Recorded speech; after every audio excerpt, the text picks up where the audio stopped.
সুপ্রিয় দর্শক আসসালামু আলাইকুম, ওয়েলকাম করছি বিএন কিচেনে আমার আজকের এপিসোডটি দেখার জন্য। আজকের এপিসোডে আমি আপনাদেরকে করে দেখাবো সিম্পল কচু শাকের একটি ভর্তার রেসিপি। কচু শাক তো বন্ধুরা আপনারা অনেকে অনেকভাবে রান্না করে খেয়েছেন, একবার হলেও আমার মতন ঠিক এভাবে সিম্পল কচু শাকের ভর্তাটা আপনারা বানিয়ে খেতে পারেন, খেতে দুর্দান্ত হয়।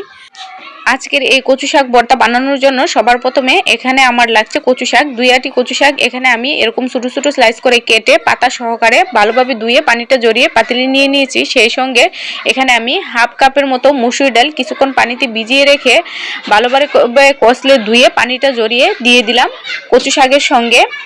এই কচু শাক ভর্তায় অবশ্যই আপনারা মসুর ডালটা দেওয়ার চেষ্টা করবেন। মসুর ডালটা দেওয়া হয়ে গেলে এখানে আমি দিয়ে দিলাম পেঁয়াজ কুচি, বড় সাইজের একটা পেঁয়াজ কুচি এখানে আমি দিয়েছি।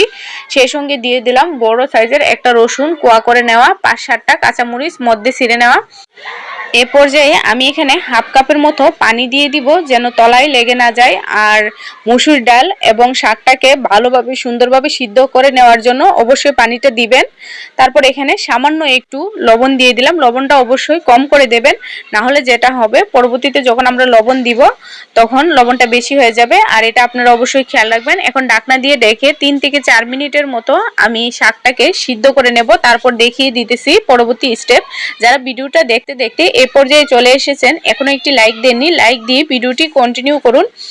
ফিরে আসলাম 3 থেকে 4 মিনিট পর। এ পর্যায়ে একটু খেয়াল করে দেখুন বন্ধুরা, আমার শাকগুলো সামান্য একটু কমে গেছে। এখন আমি ভালোভাবে নেড়ে ছেড়ে মিশিয়ে নেব। মিশিয়ে নেওয়া হয়ে গেলে ঢাকনা দিয়ে ঢেকে এ পর্যায়ে চুলাটাকে মিডিয়াম টু লো হিটে রেখে 10 থেকে 15 মিনিটের মতো শাক, মসুর ডাল সবগুলো উপকরণকে ভালোভাবে সিদ্ধ করে নেব। সেই সঙ্গে পানিটাকেও অনেকটা শুকিয়ে নেব। অফ ক্যামেরায় 2-3 বার আমি ভালোভাবে নেড়ে ছেড়ে দিয়েছি। এই যে দেখুন বন্ধুরা, 10 থেকে 15 মিনিট পর আমার শাকটা এ পর্যায়ে আছে। আপনাদের শাকটা যদি ভালো হয় তাহলে আরো আগেই সিদ্ধ হয়ে যাবে বা একটু সময় কম বেশি লাগতেই পারে।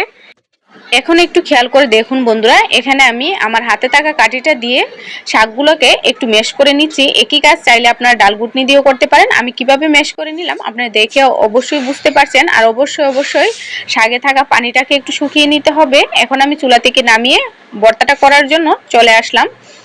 একটু ভালোভাবে খেয়াল করে দেখুন বন্ধুরা, ভর্তাটা করার জন্য এখানে আমি কি নিয়েছি: সিদ্ধ করে রাখা শাক, এক টুকরো লেবু, পরিমাণ মতো লবণ, ভেজে রাখা শুকনা মরিচ।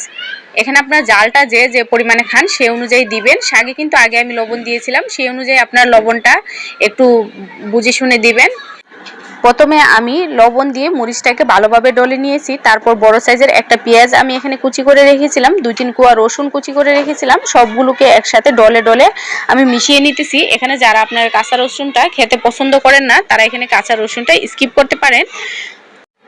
আর হ্যাঁ, অবশ্যই আপনারা খেয়াল করেছেন বন্ধুরা, আপনাদের সাথে কথা বলতে বলতে আমি পেঁয়াজ রসুন দিয়ে যে মশলাটা মাখিয়েছিলাম এই মশলার সঙ্গে আমি সরষের তেলটাও অ্যাড করে দিয়েছি। এ পর্যায়ে শাকগুলোকে মশলার সাথে ভালোভাবে হাত দিয়ে ডলে মিশিয়ে নেব।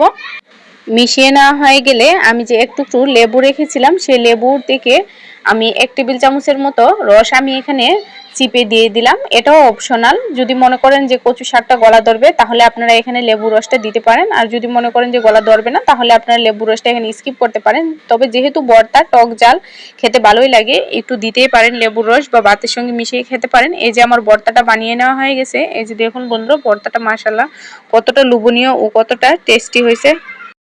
কচু শাকের সিজনে আপনারা একবার হলেও অন্তত এই কচু শাকের ভর্তাটা ট্রাই করতে পারেন। আশা করি ভালো লাগবে ইনশাআল্লাহ। যারা এখন পর্যন্ত আমার রেসিপিটি দেখছেন তাদেরকে অসংখ্য ধন্যবাদ। আর চাইলে আপনারা আমার চ্যানেলটি ভিজিট করতে পারেন। আমার চ্যানেলে এরকম অসংখ্য গ্রামীণ রান্নার ভিডিও বা ভর্তার ভিডিও দেওয়া আছে, আপনাদের কাছে ভালো লাগবে আশা করি ইনশাআল্লাহ। বিদায় নিচ্ছে আজকে। কথা হবে অন্য কোনো রেসিপি নিয়ে নেক্সট কোনো ভিডিওতে। ততক্ষণ ভালো থাকুন, সুস্থ থাকুন, বিএন কিচেনের সঙ্গেই থাকুন। আল্লাহ হাফেজ।